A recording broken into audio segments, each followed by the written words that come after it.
বন্ধুরা, আজকে আমরা এই ভিডিওর মাধ্যমে চটপট কিছু গুরুত্বপূর্ণ নদীর প্রশ্নোত্তর জিকে সম্পর্কে জানব। আজকের প্রথম প্রশ্ন, কোন নদীকে বাংলার দুঃখ বলা হয়? উত্তরটি হবে অপশন সি, দামোদর নদ। দামোদর নদকে বাংলার দুঃখ বলা হয়। পরের প্রশ্ন, কোন নদীকে উত্তরবঙ্গের ত্রাসের নদী বলা হয়? উত্তরটি হবে অপশন বি, তিস্তা। তিস্তা নদীকে উত্তরবঙ্গের ত্রাসের নদী বলা হয়। পরের প্রশ্ন, উত্তরবঙ্গের দীর্ঘতম নদী কোনটি? এখানে অপশন সি, মহানন্দা হবে সঠিক অ্যান্সার। মহানন্দা হলো উত্তরবঙ্গের দীর্ঘতম নদী।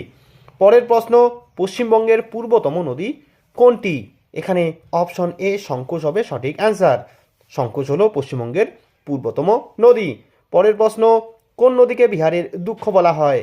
এখানে উত্তরটি হবে অপশন ডি, কোশি। কোশি নদীকে বিহারের দুঃখ বলা হয়। এর পরের প্রশ্নটি কি আছে দেখো বন্ধুরা, নিম্নের কোন নদীকে বৃদ্ধ গঙ্গা বলা হয়? এখানে উত্তরটি হবে গোদাবরী।